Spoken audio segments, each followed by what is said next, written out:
No more artistic talk. We're here to Oh, talk about. macaroni. We're here to talk about TTRPGs. Well, just one TTR. No art allowed. No art allowed. Very serious. Very serious. It's all theater of the mind. No visuals. No imaginatives, just stuff about in your imagination. Just role playing and acting and I don't know, story writing. Acting. But this is our review episode of Curse of Strahd: Curse of Strahd Reloaded. So, it was a few weeks ago since almost a month ago when we fought Strahd, but it's been a few weeks ago since we actually finished the game. I needed time to wind down from all that. And I needed time because I was on vacation. It's true. And but I was like, we always do a review for our big games with this group, so we should probably do one for Curse of Strahd too. So here we are. I mean, there's a little bit to review. There's like a week to play the whole thing. Me and Mark looked it up before we started.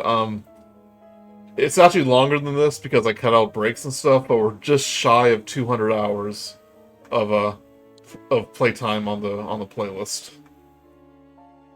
That's a proper campaign when it goes past a year, honestly. Yeah, almost one playthrough of Skyrim. It's more. I still played Borderlands 2 more though. I think I have over 200 in that game. Cool. 69 episodes, nice. Yes. over 200 hours of game time and breaks. Lots of nat 20s, lots of nat 1s. Nat 1s. Almost a year and a half. With some breaks. I kind of want to get like the data nerd in me. I wish we could like track all of the rolls that we did and just see like, what was our worst or roll? average. What was our average? The what was the highest community number will do thing? that for Yeah. us. Oh, sure, yeah. Who got the most ones? Yeah. Yeah, I wonder who got the most ones. Professor Grude. Who killed the most bosses? That's true. Yeah, who got? And it would probably be the NPCs for some of them because I think they got Esmeralda or Irina got one. Would have been good she got one of the wives. Would have been good to track the bosses. That would have been fun. See who gets the final hit on those. The critical role fandom that just like keeps the wiki up to date to the point where, like, I think in the second campaign, Matt had to go look something up that he didn't write down, and it was on the wiki from like a couple episodes back. That's the kind of dedication you get fans. It must have been when they didn't like backlog shows for months. if you could do that. Well, it was when they were still doing live stuff, so he just needed to look it up really quickly because he wasn't expecting the characters to they're going to pay off a fine of a third party character or something like that. He didn't write down what the fine was, so he had to go look it up. And lo and behold, the internet did it for him. This is slightly on topic since we're talking about Critical Role. I was watching the official D&D actual play that came out. At Dragondel, not Dragondel's, was it? Dungeons and Dragons? Whatever their show's called. Dragon Masters. Oh, yeah, Dungeon Masters, Dragon Masters. Dragon Masters, yeah. And it's enjoyable, but it's like super edited and stuff. I still believe they're improving, but like they do things like they add sound effects and they have cutaways to art and stuff, and like the dice I've listened to are kind of highlighted.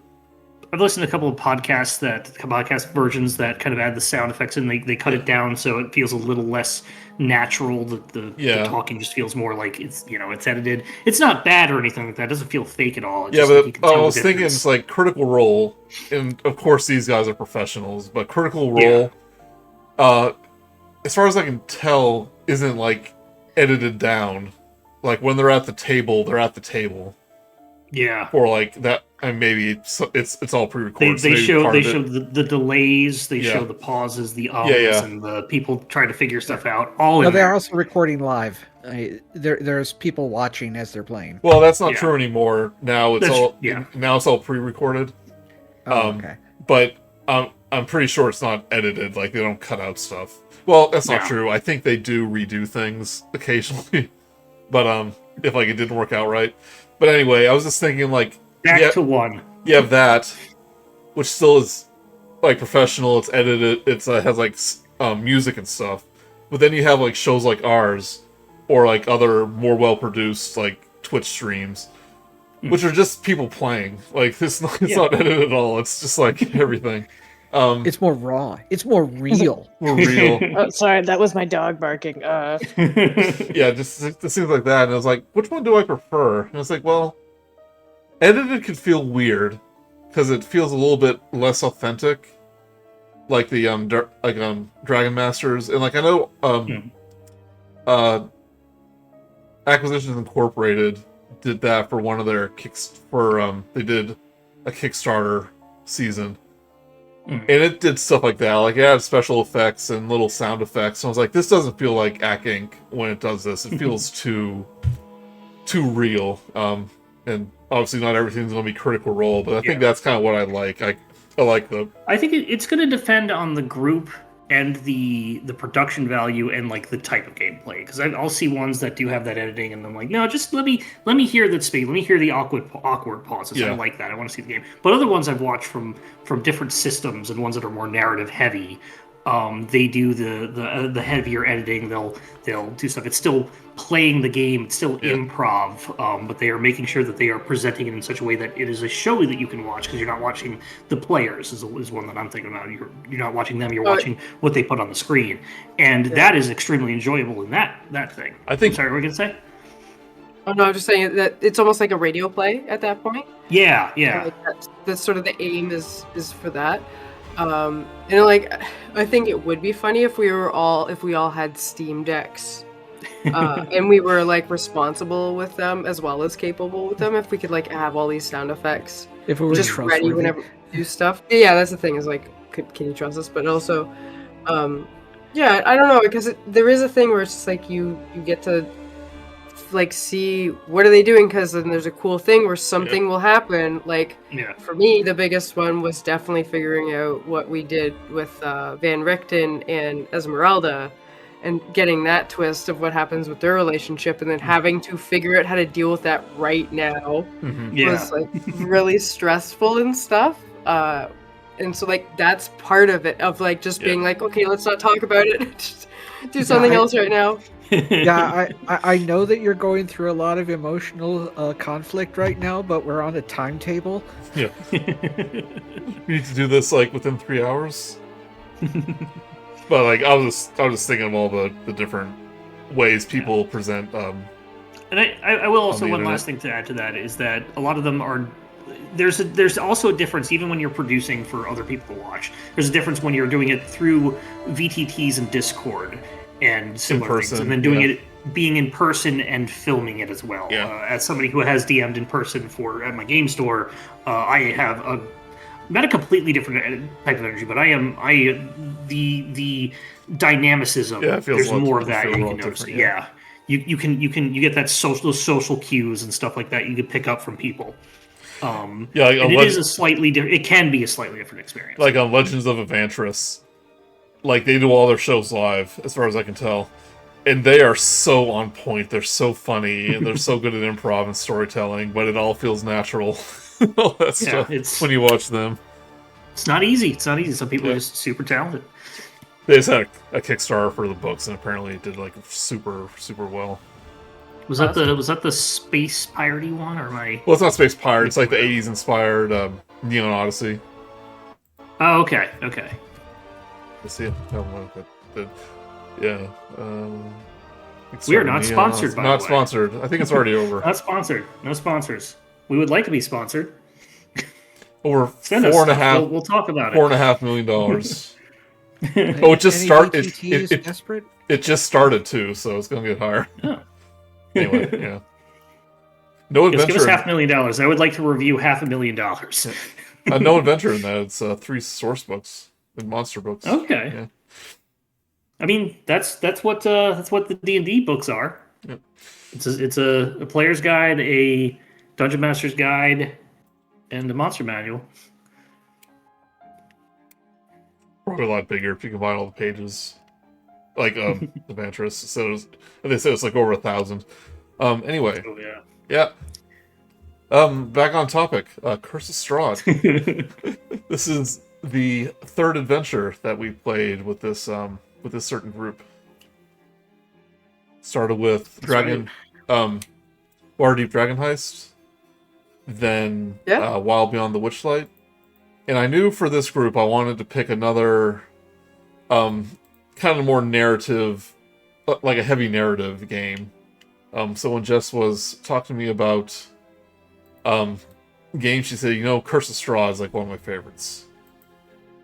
I was like, I think this will fit the group if they don't mind like a like a gothic horror vampire type thing.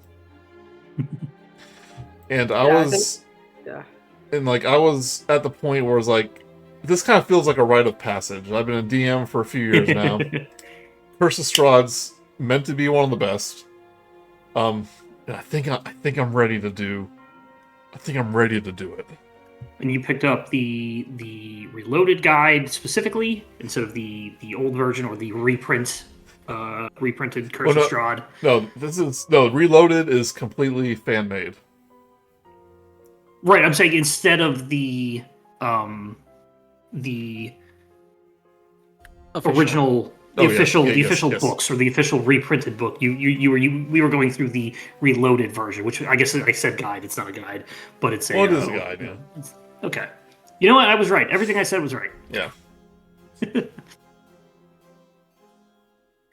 Yeah. Reloaded is by an author named DragnaCarta, and I came across this when, of course, first thing I do whenever I find an adventure, what's the final boss? What's he like? And everyone said Strahd itself is not a good boss fight. He's too underpowered for how powerful the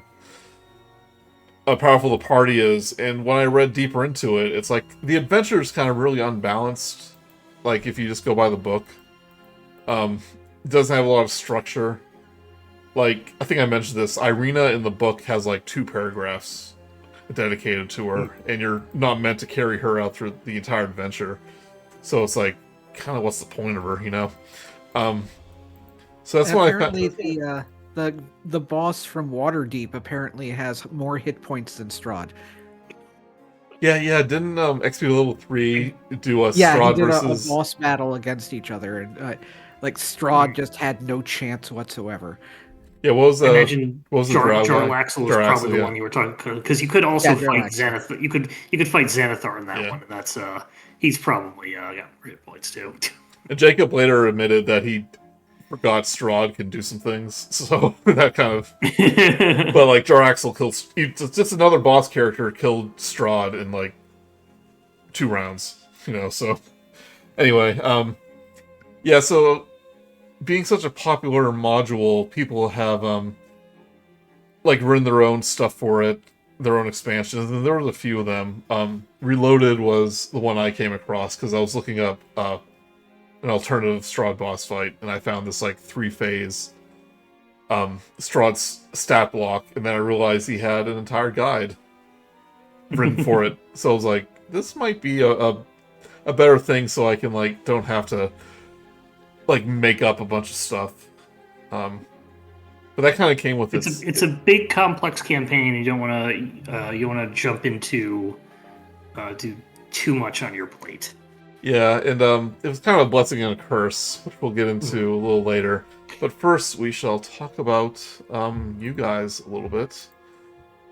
We'll save Mark for last because he had 3 characters. But Bun, what did you decide to play for Curse of Strahd? I forget if I even had a last name. Was it Law? Were you VO Law? That was a sister, wasn't it? I forgot to pull up my my character sheet in advance. There we go. Yeah, simply Vio, because he is a high elf bard. His origins were that I don't think it ever really came up that much in the story, apart from when going into the fog wall and occasionally little tidbits. But essentially, he was an orphan and has no idea what his origins were. His only indicator is basically a torn music sheet of wherever he came from, and one of his reasons for focusing on music was to hopefully like find out his origins, because wherever he went, nobody's heard of this music before. And but yeah, he was not an adventurer, had no intention to be, but kind of fell into place. And over time, with all of these prophecies and promises, and or just like circumstance that's constantly pushing them in directions and stuff, he eventually just gave in and accepted that something is pulling the strings, and there's not much point in fighting against it, so may as well play the hero. Mm-hmm. I think I'll let you know that this campaign like doesn't have a lot of room for like backstories playing into it. Oh yeah. That kind of stuff is pretty much entirely for homebrews usually. Homebrews, or since we're traveling to another realm, like I thought briefly, it's like, well, could Vio's family be from Barovia? And then I learned that's impossible since there's no females for the past 400 years. So that didn't make a lot of sense, and they couldn't leave anyway, so that wouldn't unless work. I made them older. Yeah. So like, you know, I thought about like, well, maybe ancient like relatives, and I'm like, nah, there's no point in that. 1 second. I continue to talk for a second. Amongst yourselves, feeling a little verklempt. Rhubarb. Right, So I will. So let me ask you this, guys: has any of you played anything with Strahd before? I'm assuming Sam and Steph, you never have. No, our first No. thing is Strahd. Did you know about Trying to edit Strahd Strahd. before I mentioned it?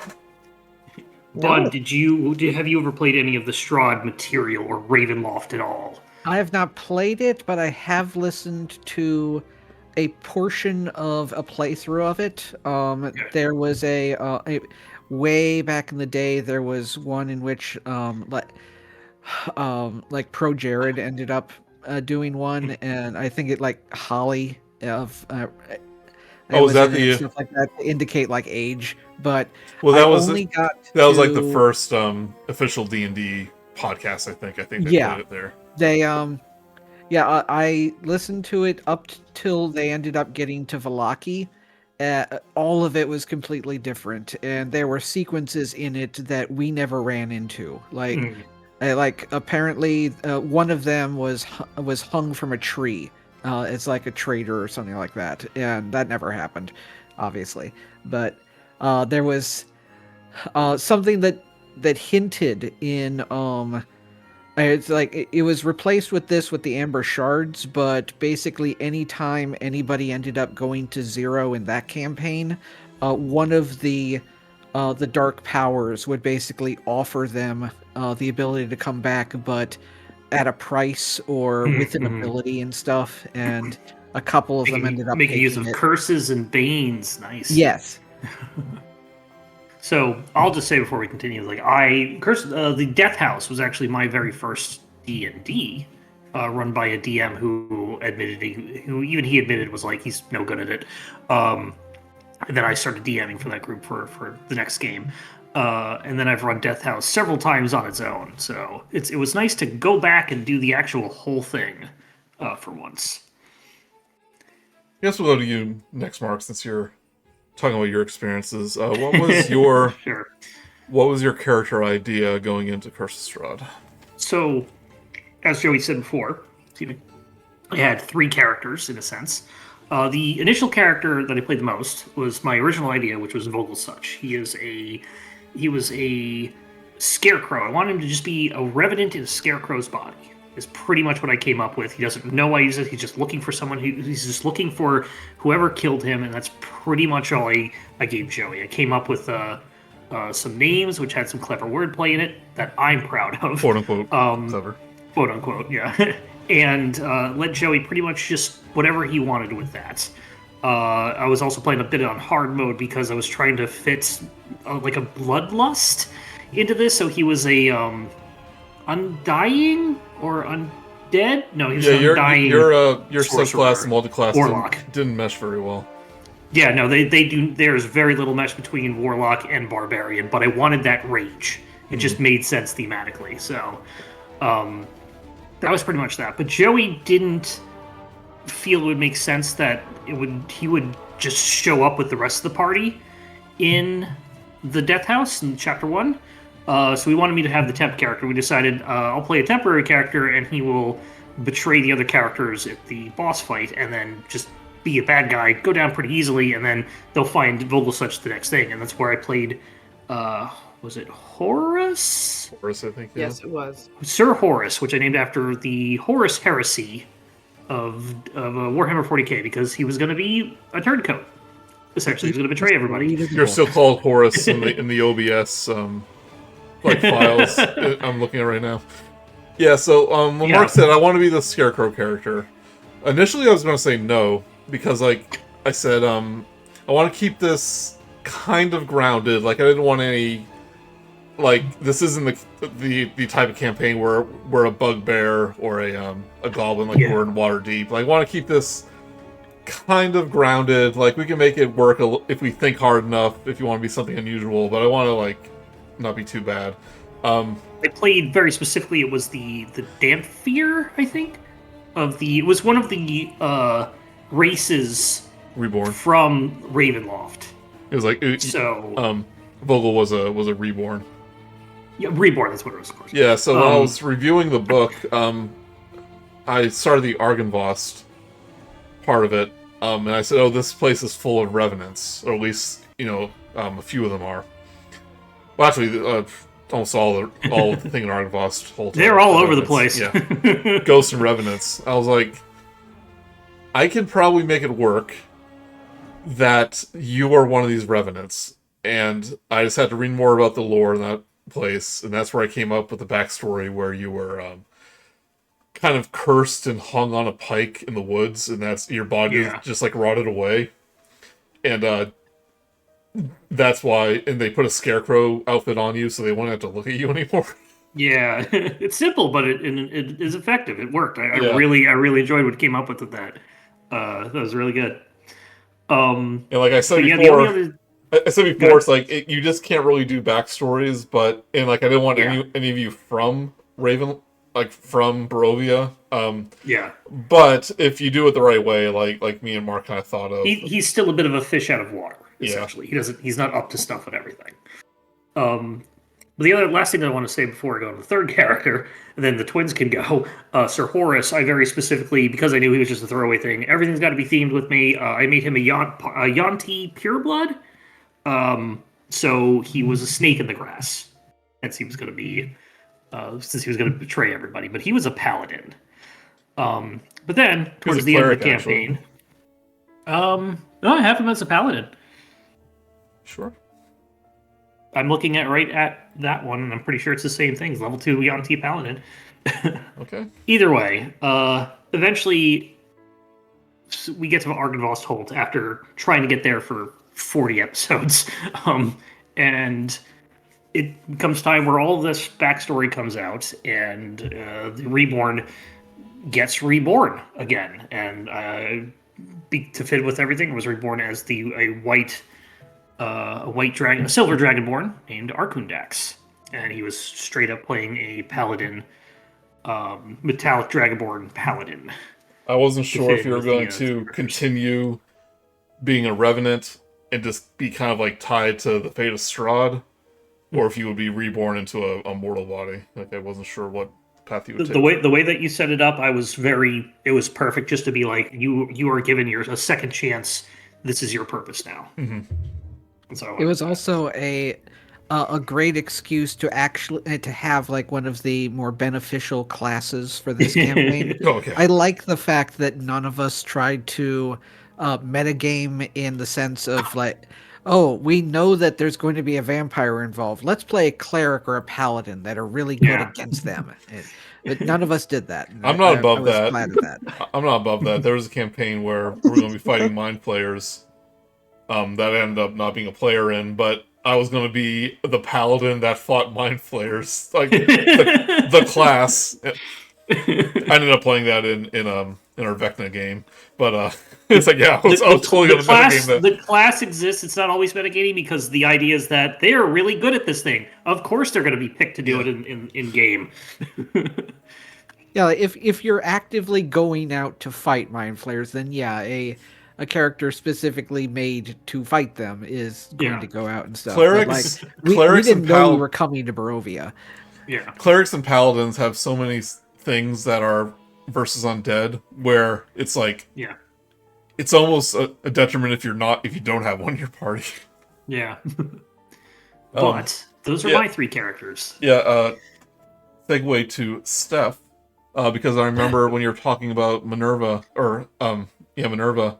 You kind of wanted to be a vampire hunter, like a monster hunter.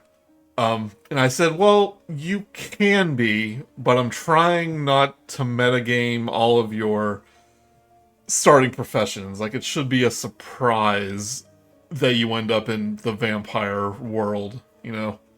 Yeah, because originally I'm like, oh, we're literally gonna go fight vampires, because that's like the thing is like you're gonna go fight Strahd is this vampire. I'm like, oh, okay, well it makes sense to be a vampire hunter, and then it's like, well, that's not how you actually got there. And then when you talked about that a bit more, I'm like, oh, that's funny that we just kind of like show up because this passage just keeps doing it. No reason why it couldn't work. Like, you just be a monster hunter of the other world, but like I didn't want to be too on the nose with like, what a coincidence, you know? Yeah, like it. So like, because then that makes it a little bit more of like, because obviously I really like the ragtag idea of everything. Of it's literally a group of us who just happen to be together for some reason. Like I was, so when I ended up going with, because I honestly I always struggle picking a character in the beginning, and the more I play them, the clearer they become to me. Mm-hmm. And so just by saying like, oh, it's just Rachel Weisz from the Mummy, that helped so much, because I'm like, oh, okay, like she's just in her head, like, so for me, she was like upper middle class or upper class, so she's just always just learning about things and about books, not really of the world. She just goes into the world long enough that she can learn some stuff and then goes back to like making her things, was like what I really thought of. And I thought like, oh, okay, that's fun to have her. And I had no, because I don't really play D&D outside of this group, and I don't look stuff up, because part of the fun thing for me is literally getting to do it the first time while playing. Oh, sure, and I know it can be annoying because I don't know what I'm doing, and y'all are very helpful with like navigating some things. But then it's like, you know, when you get to first play a video game, you get to learn about all the classes and stuff. Like I think it's really fun learning about it while I'm playing the game versus sitting and watching YouTube. Yeah, like just reminding you, since you have Flash of Genius here, you can add +5 to this person's roll, or 4. You're like, oh yeah, so then I like calculate in my mind like where the bullet's going, and then I shout, dodge to your left at the right moment. Yeah. Cause them avoidance, things like that. And also the Mummy, the perfect D&D group. If you take those 4 characters.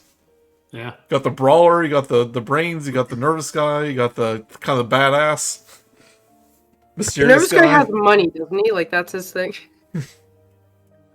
So Minerva, the human artificer. We weren't sure what your subclass was going to be, because it didn't come up until a few sessions later, but we chose the artillerist. So you had this mobile cannon that could walk around. Yeah, that thing was essentially a pet by the end. Like I know I didn't have an actual one, but it was just always there essentially, and like I really like the idea of it. It moved like a centipede, kind of is how I thought, because it would just be this long cannon, so it wouldn't. So if it like moved and like was able to go around things, I think that'd be really funny. Also because of Discworld, the luggage has all the legs, so that was one of the reasons why I picked that. But yeah, and as soon as getting that cannon, I wasn't really sure what to do with it, because it had the 3 options, and I never used the health. I used the health one a couple of times, but I really liked the offensive with it, like, because it's great having that you have the cone or you have like the really long range, and especially after figuring out that I can make people drop grapples by using the force. Yeah, the thing you want during the vampire game where people are grappled by vampires. Yeah. So that was really helpful with that. And then, because I picked Tasha's Caustic Brew initially. Was like, I'm like, oh, that's really cool. Maybe I'll have her like doing like concoctions and like these things like that. But then she became so fire focused. I'm like, oh, this is hilarious. I just want her to be like obsessed with like fire now. And so trying when I can, and then eventually I did get access to Fireball, so that was great. Fireball, yeah. Yeah, that shield, one is actually really good because you basically give 2d8 hit points and then 3d8 later on every single round, like temporary hit points every round to people around you, and they don't have to stay in it. From what I understand, they just have to be in it when it goes off. So it's actually pretty good. The thing is, that's the kind of stuff for a more tactical player or tactical group, and we are, because A, you guys are a bit new to these classes, and B, we are more just casual. We're not trying to necessarily do the most tactical things. It's not going to come up as much. Yeah, and I got so used to her just always having like a flamethrower or a force cannon all around that and then, because the thing is, I could have switched it at any point and just used it as a slot. Because I wasn't, especially after I got Firebolt, I wasn't using those slots very often. So it would have been neat to play around with it. But yeah, I picked Human because it just didn't feel like I really wanted. Because I'd been a Bugbear and a Halfling. So it was just like, okay, I'll just do Human, so that the interesting thing was like what she did. We had nothing wrong with Human. Yeah, so I'm like, okay, I'll play Human with that, and I think the whole idea of having her figure out what it was, because again, she wasn't really an adventurer, she was just interested in making these things or discovering magic, science, or whatever, but she was just kind of just wanted to do her thing, and she was just stuck with these people. And it's not that she hated people or anything, she just didn't like them, was like how I imagined it. Like she wasn't a social person. And then she was just like trapped with people all the time. And then Vocal Such was probably the easiest to talk to at points. And then Vo with things, because she just wasn't used to talking to people and she wasn't a very social person. But then she started building relationships and being able to see how like people are affected by things and how there can be root causes of stuff, like having a jerk running everything and thinking he's this big to-do guy, and so she wanted to like actually do something about it, which was really fun. I felt like when you saw how cool some people could be, like Muriel and Esmeralda, like I really felt you're like like I don't think it was a crush, but you're like, these guys are pretty cool. Yeah, like I never really solidified any form of like sexuality for Minerva or anything, but I do think she's just like, because there's nobody else in the party like them, and so it's just like she's an adventure file.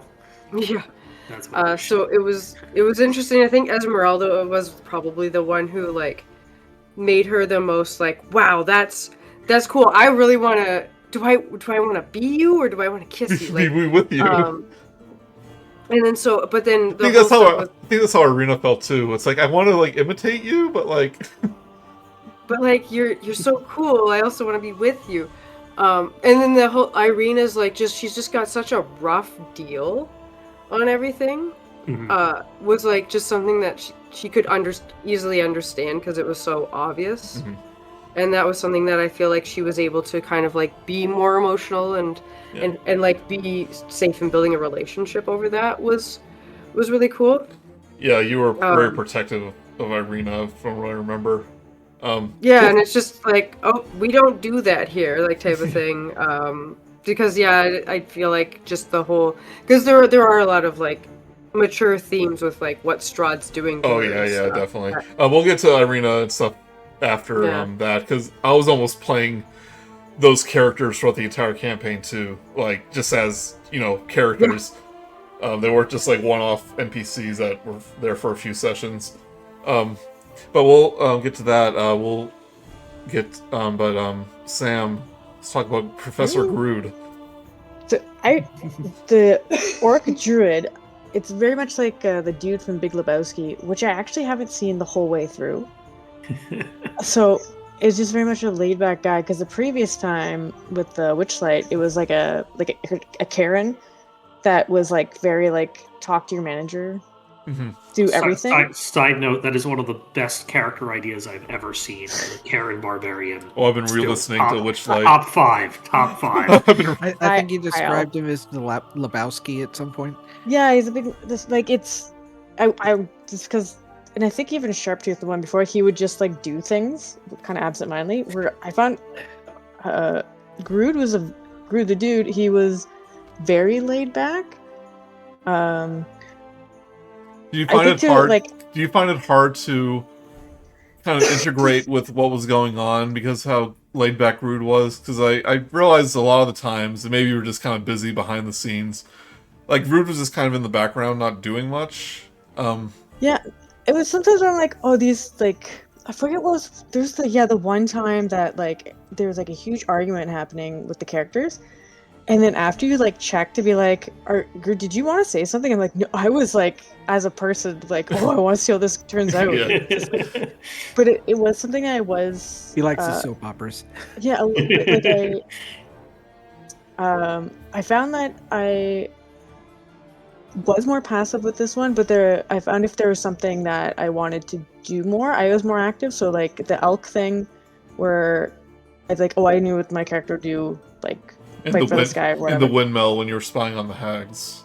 Yeah, like if there's something that I'm like, oh, I know exactly what he would do, and this is what's one time where he isn't like laid back because it's not time for that. I feel comfortable like stepping up to that and not it being too weird or anything. Yeah. But I was aware that it was like probably the most laid back I've ever played a character of all. Yeah, I had to make sure you were there and you weren't bored sometimes. So I was like, you sure you're there? Yeah. Because sometimes I had the problem like getting too caught up in trying to move the story forward that I forget about, it's like this person hasn't talked in a while. Make sure they say something. So I'd say with this group, I never feel like I'm being over-talked or anything. Even the fact that we're online and like sometimes there's that stuttering over people, which is understandable, but I've never really felt like I was not being heard or anything. It was very much like I just picked a weird character for this group. I seem to remember having a hard time trying to figure out what to play. Yeah, that was so. I never want to play because me and Steph are newer to this, and so I always want to play something different every time. Yeah.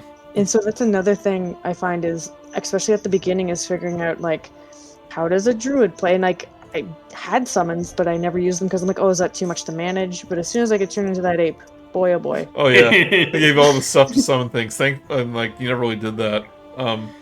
I think we're talking about a cleric. I do want to say real quick, it is a learning curve for like obviously any sort of game or RPG or anything, learning the class and learning as you go. And we were lucky enough that we started at level 1. I think that even if things are a little overwhelming as you get up there as a new player, you're still easing into it as best it can. Yeah, I think we talked about a cleric early on, but then a cleric or a druid, and then you decided on druid.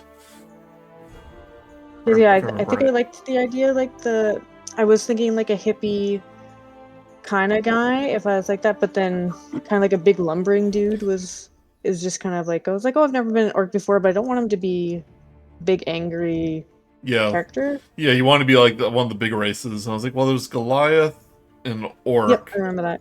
But like, Orc is a little bit too, maybe, a little too weird, and it's like, oh no, I'm gonna play him real laid back, and he's gonna be like a big, like, kind of like Goofus. So I was like, okay, that can work.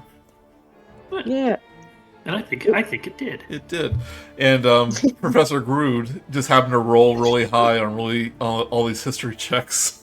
That was really funny. It was great. That was. I was so proud I came up with that nickname. Thank you. And then we got you had the bard. Joey, You had the highest wisdom of I think all of us. Like you because beat my Minerva. stuff is based off of wisdom, so that's one thing. Yeah. Got a little bonus for it. Pumped everything in there. Joey, can I ask you? Yeah. Of the 4 characters, I'm not gonna ask your favorite, but which did you feel the most that you could use as a character that fit into what you were doing? Like, I know I gave you nothing, and I was like hard to just bounce off of as Vogel such. But did you find that any of the technically, I guess, 6 characters that we had was easy to work with into the story? First, I will bring up Jess's character Romaia. Oh, of course. I'm sorry. Who was who played a tiefling sorceress, who was around for the first part of the campaign, but unfortunately had to bow out. She showed up for a few episodes, and then had to bow out again. But I made sure to get her back for the final one. I had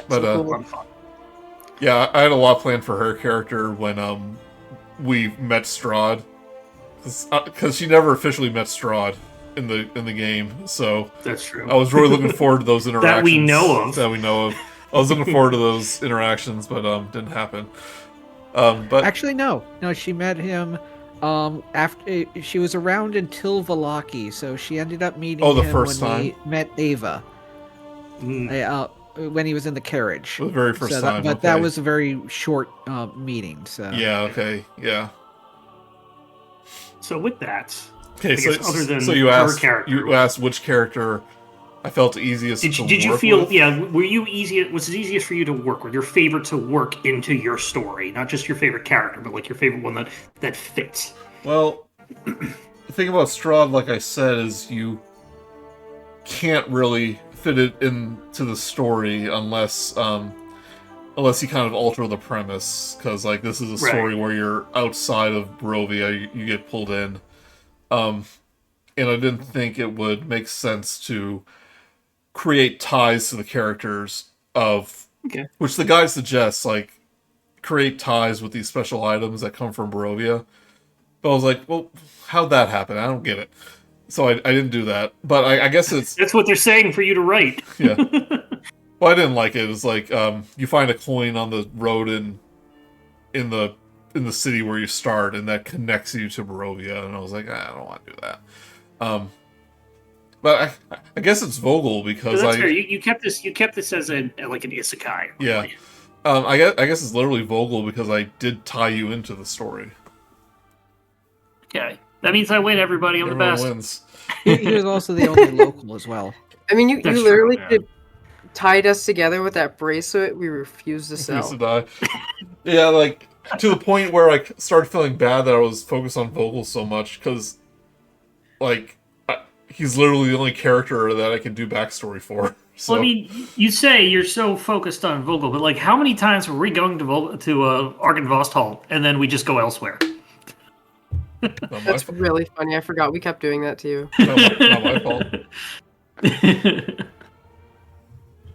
Yeah, I never felt like you were doing that with Vogel, because the one thing is, like, that was a weird character, and there's obviously something extra going on there, but it didn't feel like it was to the detriment of, at least for me, of my character or like how we were playing the game. It really felt like it was adding to the story and the gameplay. In my defense, it was because that Arkundax was so close to all of these other locations, and like almost the dead center of like the tower, the winery, the third city, just all of these places all around it. And it's like, well, we could go over there, but this other thing seems to have really important, like, time-constricting reasons to go there. And then when you did go, it was like, well, you can have an easier time if you go somewhere else first.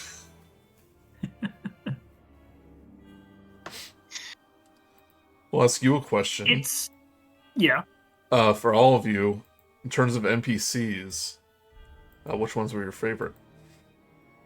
Blinsky. Let's exclude Blinsky. Irina. Blinsky. Okay, yeah, Blinsky. Okay, fair enough. I mean, I'm gonna say I assume we all will say Blinsky first off, but if you want like a proper answer that's more than just beyond the party adopts an NPC kind of thing. Yeah, let's exclude Irina and Esmeralda for now because they're kind of the most fleshed out. But Esmeralda. Okay. Esmeralda, yeah. My favorites were Vincent and Victor. I don't remember the Were-Raven girl, the one that traveled with us for a bit. The blue hair. Those were my favorites. Yeah, Muriel was the Were-Raven. Victor Like the wizard boy. Yeah, the son of the original burgomaster. Yeah, Victor. Yeah, he was a lot of fun playing like a. I mean, I basically made him Simon. That's basically what I did. And it's less bumbling. Yeah. Well, I actually Which is saying a lot. gave him a stutter, which is weird because I do that anyway, but I had to do it on purpose. So I kind of put that I do into like the character. doing that. Yeah. Yeah, Victor was a lot of fun. Simon is essentially just a half-elven C-3PO. Oh yeah. Oh dear. Oh dear. Oh dear. Oh dear. Yeah, I kept thinking of his dialogue anytime I had to do a very horrible British accent. It's fantasy British, so it can be anything. Yeah, but I liked Vincent's storyline and Victor. his reasonings, the little backstories and stuff. That he's basically the he's the Rapunzel in a tower of just his father not wanting him to do anything or go anywhere and stuff like that. Yeah, and him and Stella were fun. How they were friends and like they Rival families. yeah, like from rival families, and they obviously liked each other. One thing that Then he somehow taught himself Fireball.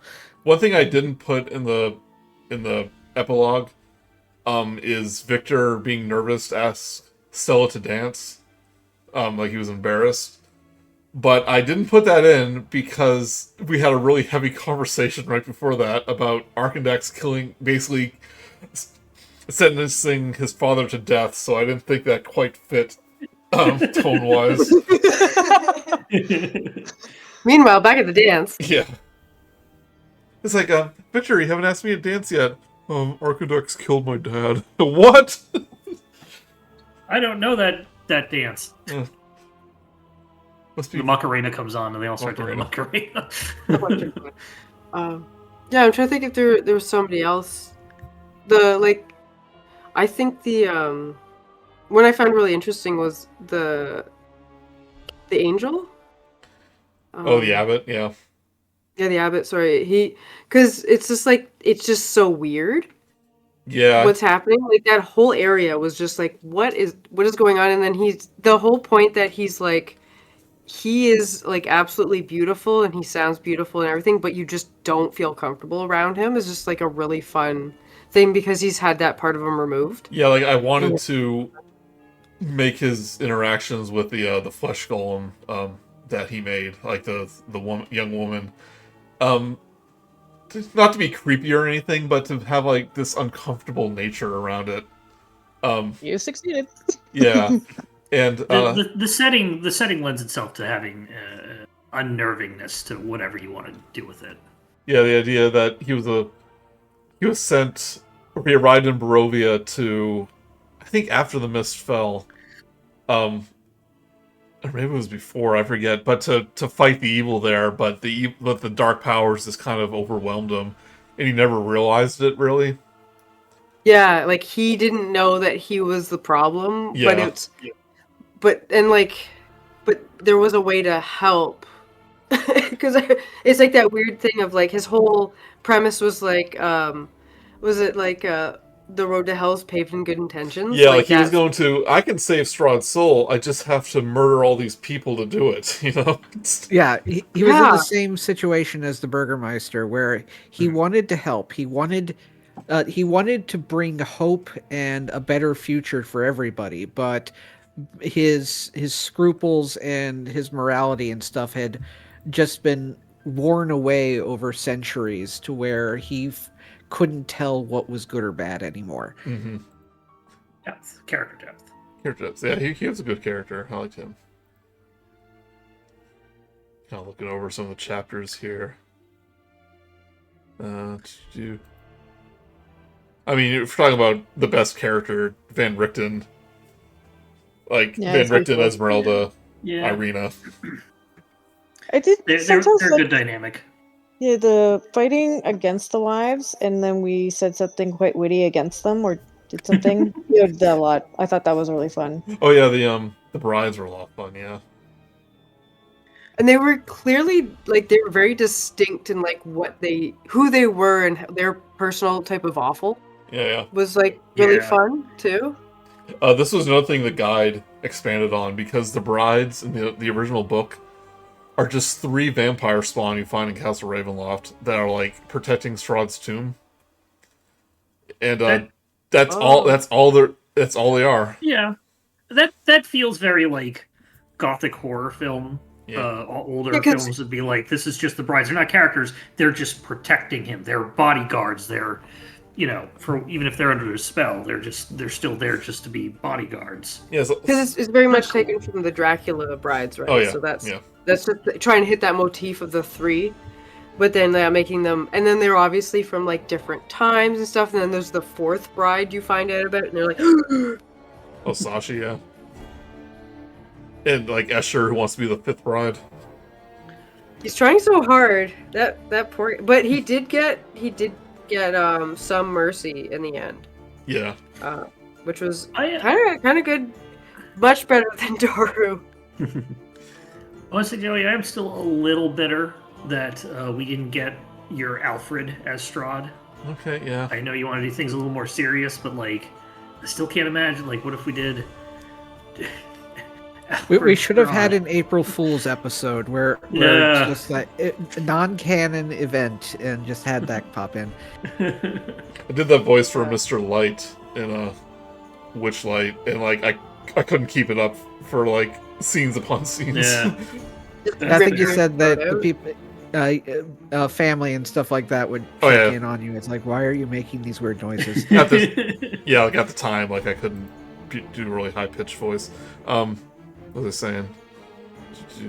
Oh yeah, the brides. Like one was like a socialite, and one was like a scientist. And one was just a Yeah. crazy little gremlin.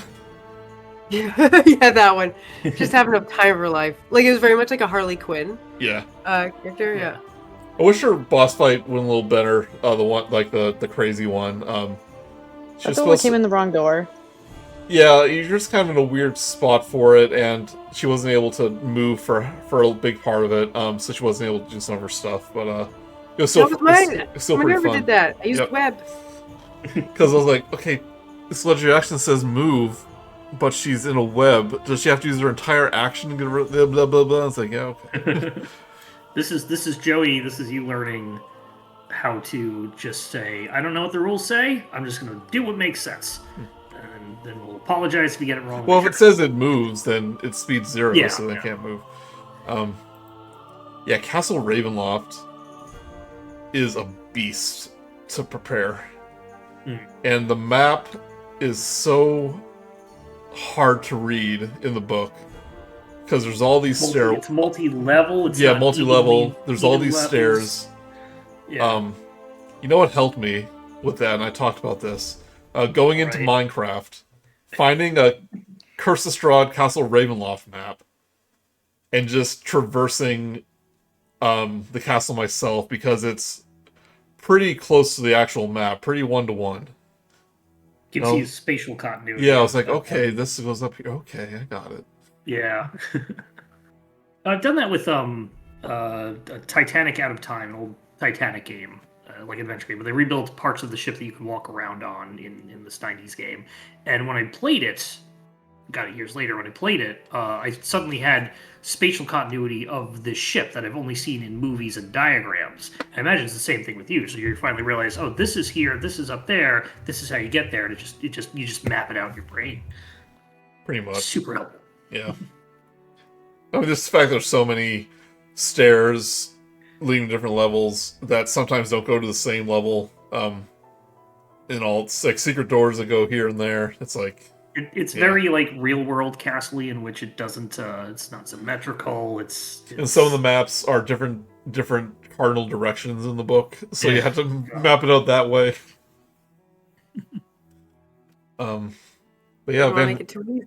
Van Richten, Esmeralda, and Irina were kind of especially Esmeralda and Irina, obviously, since they're with you for most of it. It was so fun bouncing off the players and the and the NPCs with those characters. Yeah, they're a lot of fun to play with. Yeah, Esmeralda is like just trying to like be impressive all the time, but she didn't like. There's sometimes where she felt a little bit like she's really trying to impress people, and then there's Yeah. other times where she's like, "Oh, I got this. Like, don't worry." Yeah, where she's like doing Um, little flips like on tables and like really showing up, but sometimes she's just like, oh, she really is that good, you know? Yeah, like she's doing it to be like kind of make it more fun almost for Yeah. everyone. Like, hey, and it is like I can see like her character as well, just trying to reassure everyone that it will be okay because like I'm this good. It's true, yeah. Especially early on, she was such she had so many more hit points and stuff than all the other characters. It really made her feel like she was more experienced. Yeah, that was a really cool, uh, like I guess coincidence for the build that Yeah. she, because yeah, And- she was like, and she oh, we was- really need your help. Oh, sorry. That's it. Go ahead. I was saying, she was experienced for the things that at the time we were fighting, but then she started to run into the bigger things as we were as well. Mm-hmm.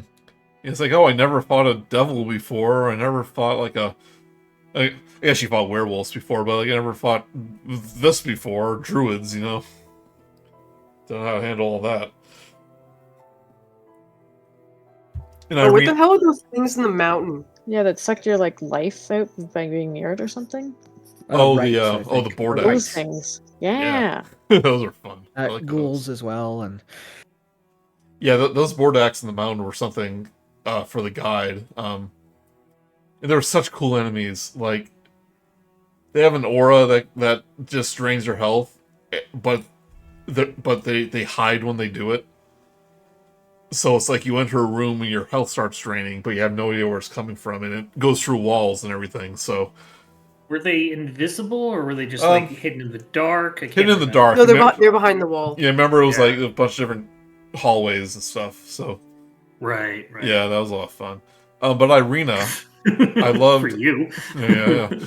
Irina, though, I just love the It's like, oh, I wonder what's out there. I must see the world. So she's like nervous in that respect, but she's also very, very capable too. And just like the trauma following her around, that was something that wasn't sure how it was going to go. But I think it made her very endearing to the players. I think. Well, you tell me. How do you like Irina? Yeah, I like It's okay. Yeah. No, she's good. She's good. because you made it feel believable that she was genuinely frightened of Strahd. Yeah, Like especially that early on. Yeah. Yeah, because the idea of like she like it's essentially like he is the most powerful thing she's ever heard of, right? Like she's just like the biggest, most dangerous thing you could ever experience, and like he's like following her, which sucks. Yeah. But then like yeah, it made it believable that she was actually afraid of him, and that but then she was growing as well. So like at certain points she did talk back to him. Mm-hmm. I think she shot him with crossbows and stuff at the end fight there. Like she was able to I'm like not afraid start of you to- anymore, and just, Yeah, like, pretty much. skewer. I think she got the hit off on the first phase, the final hit, like piercing his heart, and she's like, "My dear, I do not have one of those anymore." You know, it's kind of fun. she started out as the damsel, in which the reason we met her to begin with was to escort her off to another place where she can hide and be safe and stuff like that. And because of the interactions that she ended up seeing from us and everything around her, just all of these people possibly getting hurt to try to protect her, she decided to try to be stronger, and instead of being the escort mission, to be one of the heroes and to no longer need the rescuing. Yeah, to be able to protect herself. Yeah, because my idea was that she's still terrified of Strahd, but she's never going to overcome that fear unless she confronts it, and she's not going to do that staying behind in Irina Vallaki. was the best player character we had. Give that help action of 30 feet. Best mechanically, had the biggest character change. Yeah, she and again because she was sorry she was afraid, but then she also wanted to help her brother. So she's like, my brother's always taking care of me. I want to be able to help him. Yeah. And so that was like a thing where she's had this. It felt like she had this goal that she wanted to be able to come when she comes back to town. That she's also going to be fighting with him. You never really returned to the town of Barovia, like, for story purposes, even though you could probably just go there if you wanted to. But yeah, like, the idea that she left this one person and came back as another, I really liked. And I know, mechanic-wise and story-wise, it's a little different, but the fact that Strahd bit her twice, and it takes 3 bites to become a vampire spawn. Like, there was always that fear that at any moment Strahd could come into your camp, or when you met him face to face, that he would just take her right there. But he never did.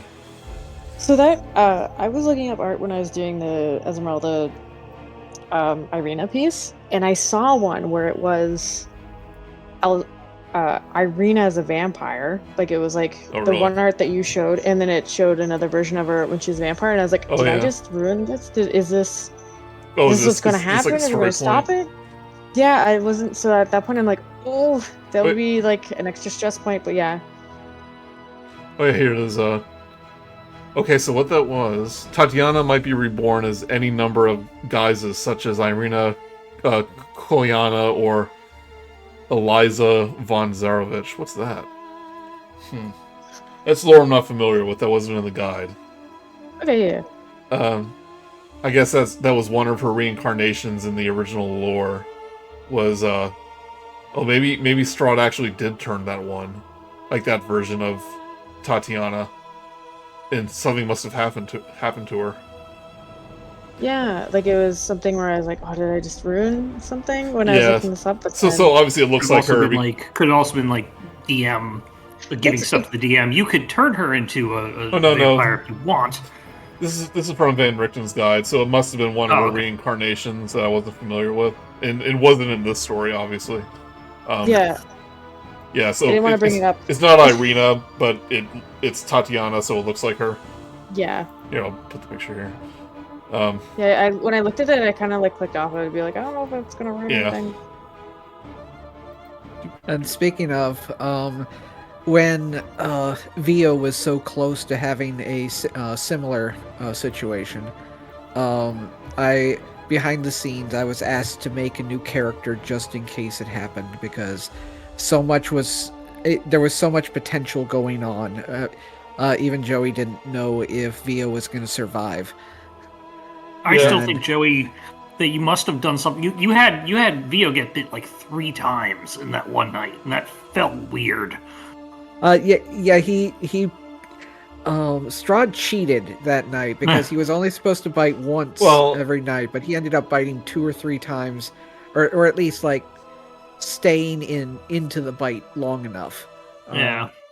Luckily, it didn't count to. That's kind of what was happening. Yeah. He was just taking one big long bite.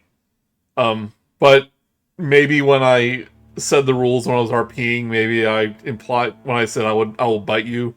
But the intention was I will bite you until I had my fill, which means basically until right at the verge of going unconscious. Yeah. So Made everything super tense. Yeah. So even if it was done mistakenly or correctly, either way. it was correctly, but I might not have described it well enough when I first said it. No, it worked.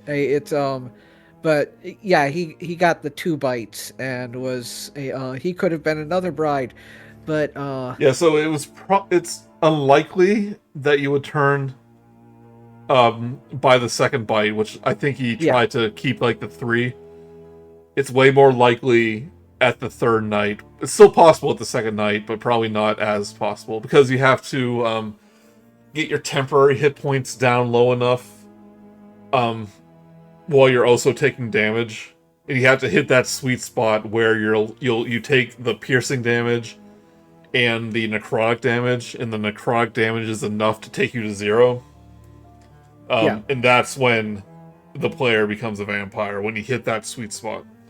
Yeah, it was very close on the second day because I did get to 0, but not from that exactly. damage. I don't think I ever revealed this, but I had remember I gave you a ring that was the components needed for We were betrothed? life bond or something like that. So if he was gonna, that was because so watch out for you.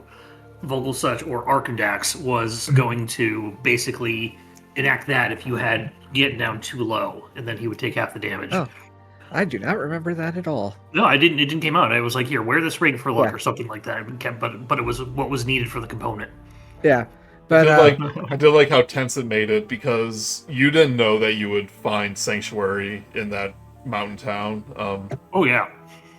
Like, you didn't know. Like, if you, for some reason, camped out at the Amber Temple, like, outside,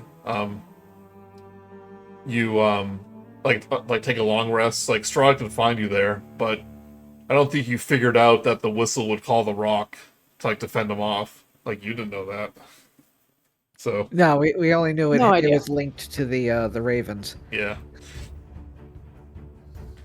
Arena, good character, and I like how you started to ship them at some point,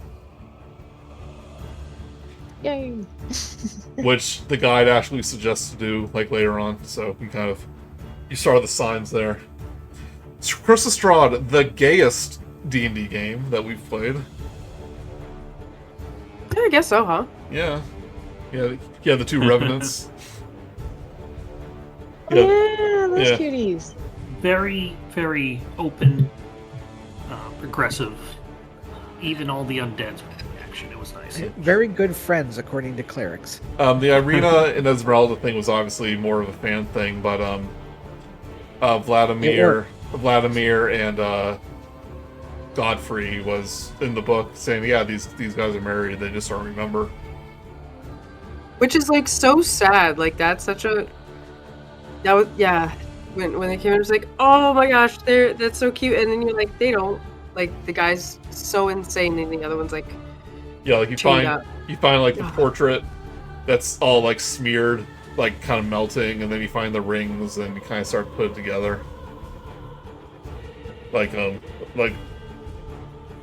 noticing the armor and all that stuff. Yeah.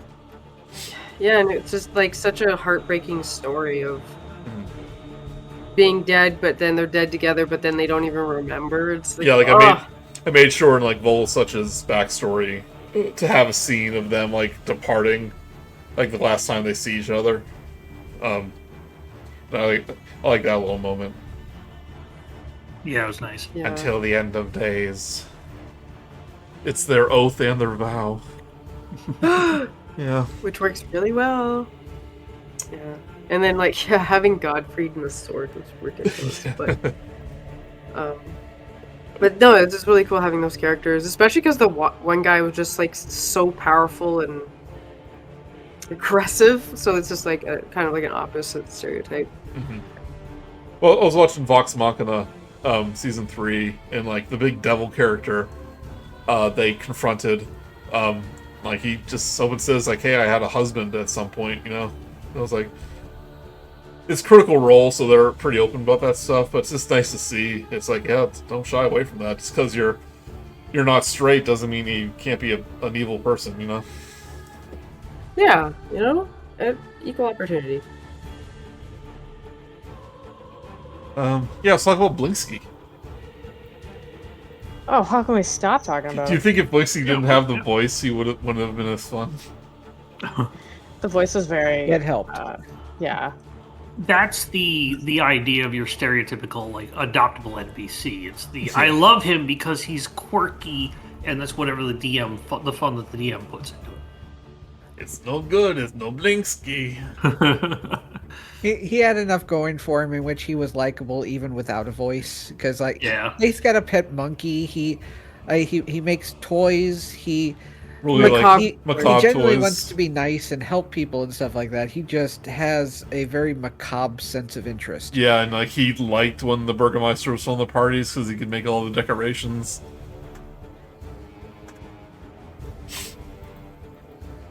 Like that. Oh yeah. Ismark, Irina's brother, long lost brother. He was pretty early on, so I wouldn't be surprised if you don't remember much about him. The remember one in everyone hating Barovia? him. The one in Velaki, he was like the big enforcer guy with the Oh yeah, the flame firearm. With The big firearm, arm. The big yeah. arm. Yeah. kind of the first big Yeah, boss kill fight. After the first, after the Death House, he was kind of the big first. He was like the first boss fight. yeah, because you kind of gave us a choice to like fight him when he was beating up that old lady like really fast, but then we all decided to like try and not immediately start a fight, so then we could like do more stuff later. Yeah, at the time, I don't think Yeah. any of us saw ourselves as heroes. We were still in the mindset of like, we're in this place, we don't know what's going on, we don't know who any of these people are, we just want to go home. And plus, it was in the middle of the town. Like there would be guards and everything. Like, Yeah. Yeah, it just felt like there was no like long-term. It wouldn't create a long-term solution. It would just make it harder for us to like plead her case or get her out later.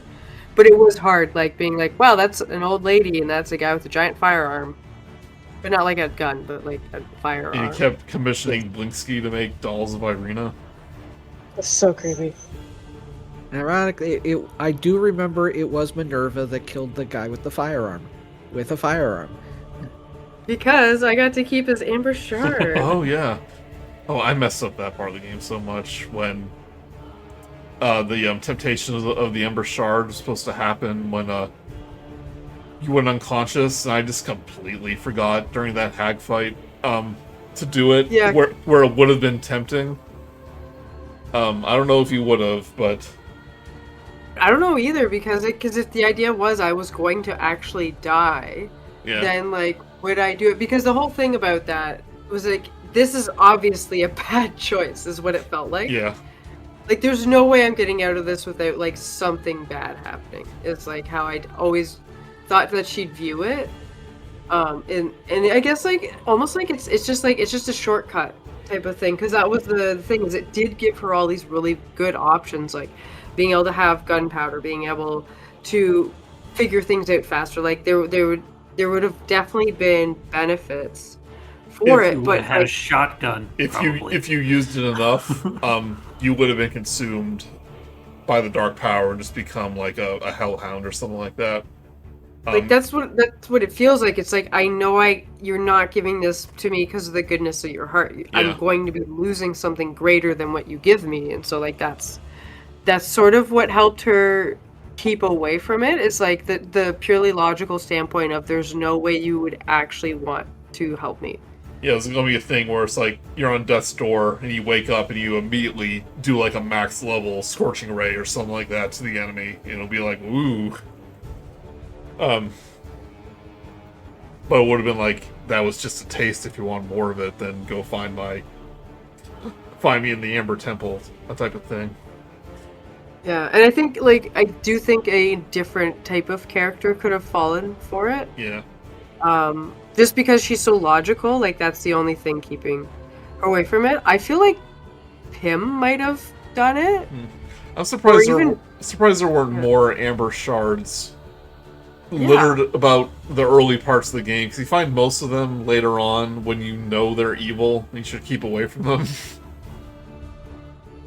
Do you think Vogelsuch would have used it if he got one? Well, you tell me. That's up to you. Yeah. Yeah. Yeah. So Especially if it helps you find the one who killed you. You'll exactly, yeah. I do want to say it was very interesting playing Vogelsuch as a very strictly like, I guess, neutral character, because he had no worries about things and he had no social guidance, and so anything that would be, oh, it's not good to just kill somebody. It's like, I'll execute the guy, and I'm playing any other character, I would not do that. But with Vogelsuch, I was like, well, no one else is doing it. What does Vogelsuch care? And it's one of the few times I've been able to actually get into that mindset. And the mindset was, don't care. How did you guys like... Both say, how did you like Strahd? But how did you like, kind of how his history came out little by little throughout the entire adventure? And did you feel by the end, when you fought him, you, like, understood this person? I like that kind of storytelling in general, where you're getting you're putting the pieces of the puzzle together, but it's the story it's putting all that together, not necessarily us finding all the clues. Yeah, it was piece by piece rather than an episode of exposition. There were bits where it was a lot of talking and stuff like that when we met the Dusk Elf and he gave us his backstory and early Strahd information, but it wasn't ultra long, and we knew some of the information already, but it was pieced together with other stuff that we didn't yet know, and so it was filling in gaps, but not all of them. Yeah, and then we learned more later on. I like when, by the time you met Sergei, the ghost in the swamp, Strahd's brother, you kind of knew all that information already, but I felt like that was the moment where, like, you saw all the pieces come together, like all this disparate information, kind of all laid out. There's a timeline. You can piece together a lot of Strahd's past and why he did what he did at that point. Yeah, I mean, I can't fully agree with or fully understand his thinking for all of it, but I don't know. I really appreciate it. Like, each time we got a new reveal of him, it was like you got to see it's like a different version. So you know how like he has different phases when he fights or whatever, and he becomes like a different creature almost. When getting the like information in those pieces, it kind of then turns him into like the new thing now that you know. With a new piece of information. Sure. Of it, so it's just like, oh, this is like the first time you meet Strahd, like he could be anything at that point, and he's like, everyone talks about how bad he is, but like he is also like saying this other stuff, and so you're like, you're not sure, and then you find out like something else about like he actually went insane and wiped out his entire wedding party at one point before this, and you're like, okay, well, what's happened? Like, how is he talking to us now if he was like a monster? Like, what are all these things? The villain has a tragic backstory and motivation. Makes everything more interesting. Yeah. But in this case, it's of his own making. Yeah, I like how you... That's the tragic. Yes. Tragic villain. I like how you meet him a few times early on, too. And, like, he's very polite. But, you heard these stories where he can control the land itself. It's like, are we going to push our luck with him? It's like, or we just kind of play along? Oh yeah, it was a long time in which we started to develop a backbone. By the time, like, he invited you to the castle, if it wasn't clear, he was, there's a few motivations for that. One of them, he was, like, testing your character, to see if you're worthy to become, like, part of his army. Your sort of mix of playing with your food, villain playing with their food, and then testing them to see. Yeah, and you very quickly realize that no, you're not. Most of you are idiots. So, I like that the real hero was D's. D's, yeah. Yeah, I really like that. When he was like, "Oh, here's all your vegetarian stuff," and I was like, "Oh, that's cool. Can I borrow some of your meat stuff?" Whoever, like at the time, and then like, "What? You're not vegetarian?" And like, I didn't think it was that thing, but then his Strahd was messed up because he wanted to be perfect and he wasn't. Yeah, and like, yeah, I played it off where like one of his like Esther gave him the wrong information. Yeah, made him look stupid. So I also gave Volsuch the most elaborate, and most quantity of food, like knowing that he couldn't eat it. Yeah. I think that's your food I took as like. Because like I knew he wasn't gonna eat it, so I was like, "Oh, sweet, more meat." Yeah, more food, more meat, which I eat often. There's Lady Vokner, who you got into power in Vallaki but you kind of find out that she's probably no better than the other Burgermeister, and worse than that, and even worse, like she's loyal to Strahd. It was a catch-22. Yeah, she was less of a danger to her own people, but she was not going to be an ally to us. I think my favorite in terms of like dungeon part of the game is probably the winery when you fought the druids and all like the blights and stuff. There's not a lot of like dungeon parts of this game, but I think that was probably my favorite to run. How about you guys? I can remember some really cool stuff happening there where like someone like got launched and then flipped over the balcony onto the first floor. I remember there's something like particularly cool that happened. They fell into like a vat. Yeah. I think. Yeah, it was Fell into an open vat, I think.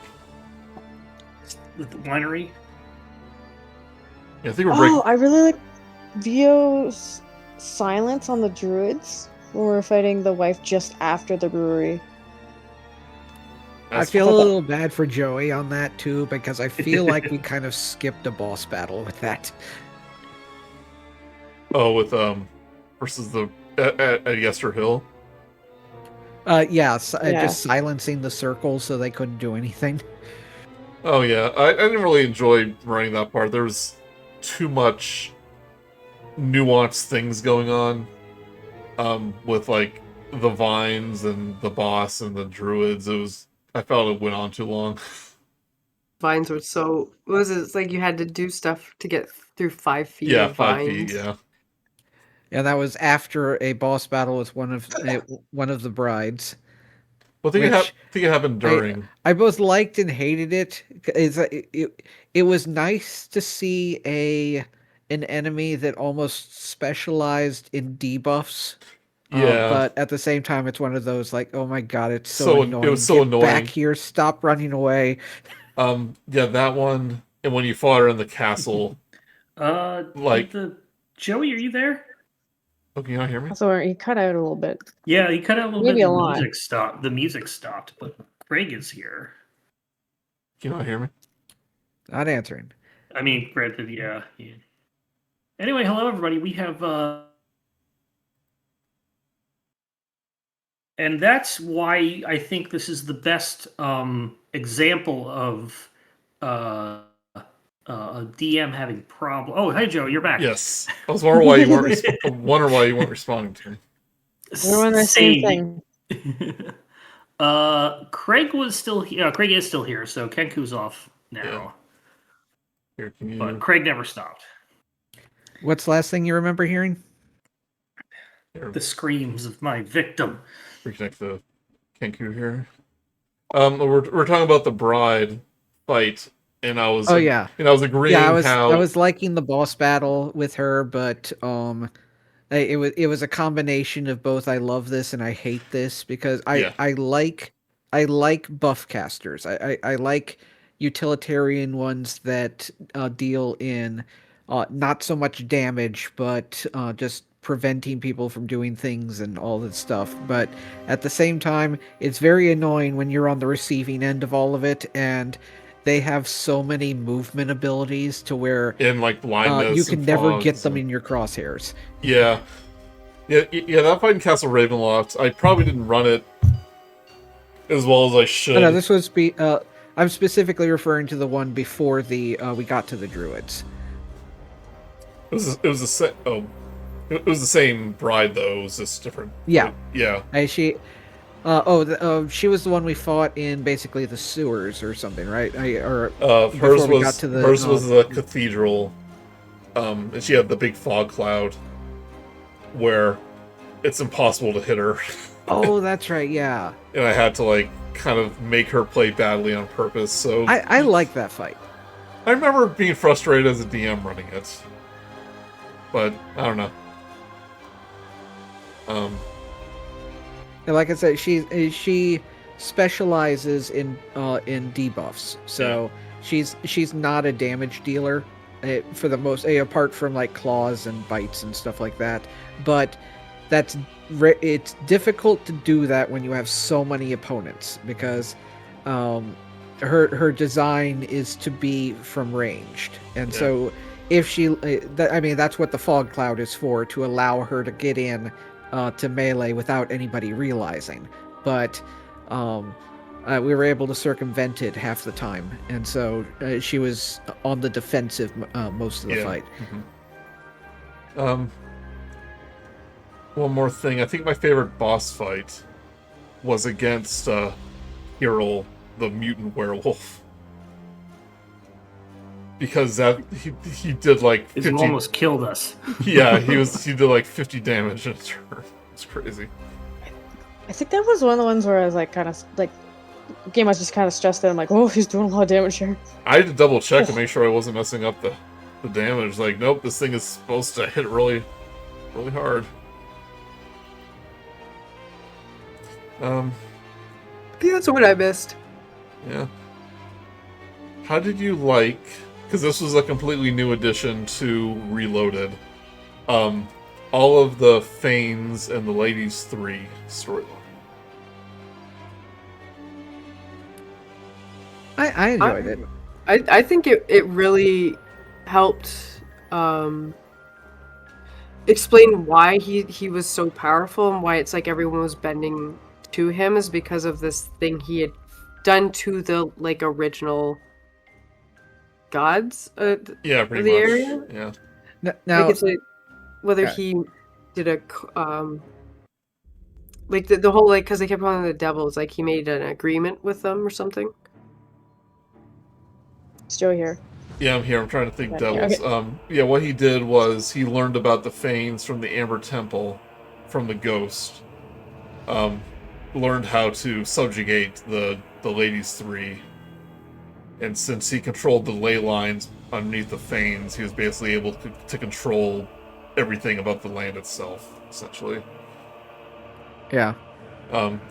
Which now, mainly early on to it, I kept mistaking them with the dark powers, because they run into the flaw or the problem in which nobody knows who they are. Not even the people in the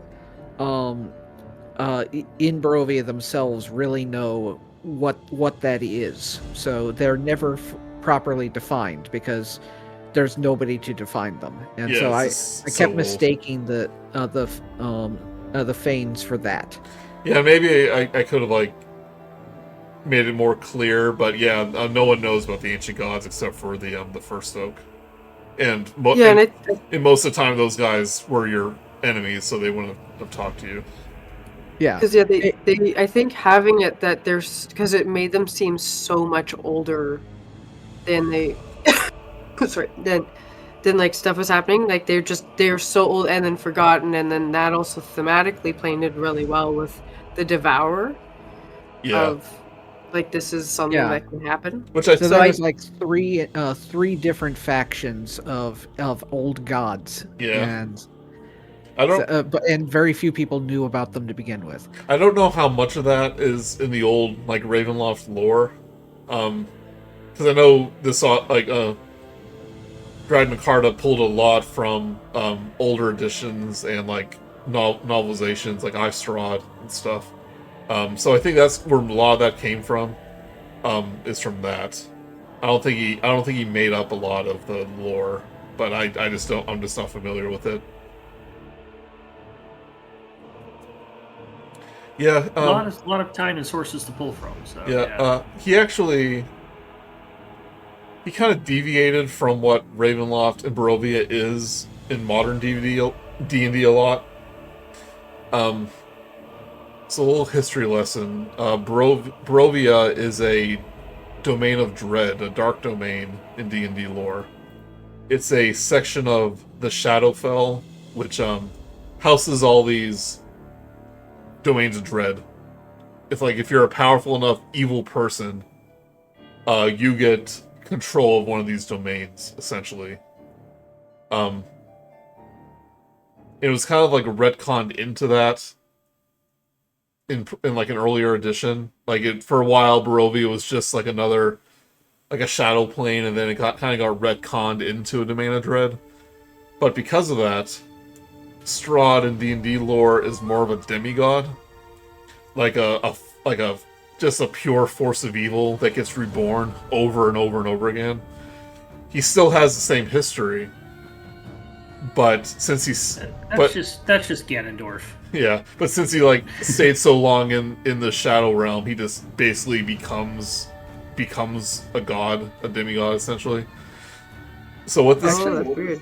Yeah, Yeah. Ganondorf is actually a very good descriptor for him, because if he was never able to leave Hyrule and just keeps reviving, keeps trying to like rule the world and get the Triforce and all that stuff, but every single time something thwarts him, and it's like it's just an endless punishment. Yeah. Well, I know like the Zelda timeline is kind of not a serious thing, but that's essentially what's happening. Is that Demise is essentially getting reborn over and over into Ganondorf, and it doesn't really work out until like Breath of the Wild.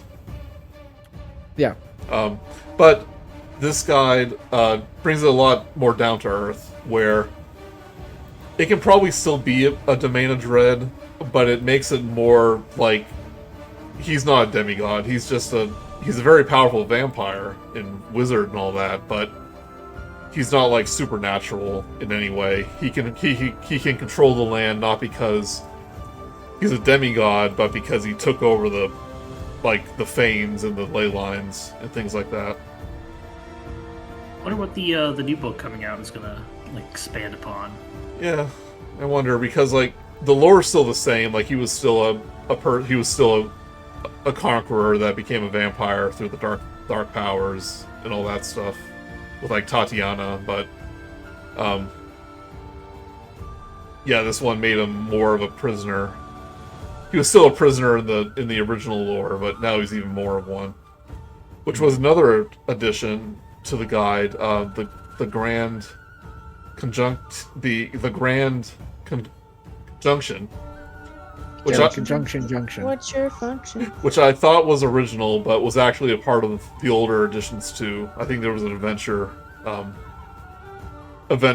that where Strahd was trying to break free of the mist, and he was just waiting for all the planes, the entire parts of the multiverse to kind of line up so he could do something to escape. And that was kind of his ultimate goal in this one. Any other thoughts about the adventure? It was good. I mean, yeah, no, it's one of those things. Obviously, we play it one way, and we're using the guide as well. But it is an adventure that does seem it is slightly open world. It's not super railroady. Characters can go anywhere they want. I can see why it's such a beloved 5e adventure. I really liked playing with this group because even with all like it did get like there's some serious stuff that goes on. There's still like just a general level of silliness with this group that always made it like just really fun. Good amount of casualness, but we know when to put some seriousness into things, which is nice. Yeah. There's certainly heartfelt moments. Good middle of the road kind of attitude to bring to a game. Yeah, But I do want to say that I absolutely loved coming up with the vocal patterns for vocal such. To a point where this is a character concept that I'm going to keep for NPCs and like some adventures. Maybe bring him back out in future games of not necessarily our games, but just as a character that I have. So I was very, very happy that he evolved as me playing him was able to evolve the character for me. Nice. Never did find out who killed him. Not officially. No. Just some guy. That was something I just really liked. When his backstory came out, like it was nobody important. Like the person that killed him was just a victim of Strahd too. Yeah. No, that was a good turnaround because like I didn't necessarily put it in there where he was some big murderer. It could have just been anybody. Yeah. which is the nature of a revenant. But you would think that him becoming a revenant would be because of an important reason, or something that had to do with who would have done that actual killing or anything like that. But making it like turning that on its head, and the character just like it works for resolution of the character. Him turning into Arkundax was basically like, well, I don't know who killed me, but I don't care anymore. Yeah. And I like that too, because it showed that Strahd's army that he used to conquer the valley and all these other places, like, they're all victims. You know, they're loyal out of him from fear. Yeah. Not necessarily loyalty to him. And I know we talked about a little bit about like any favorite moments or sections.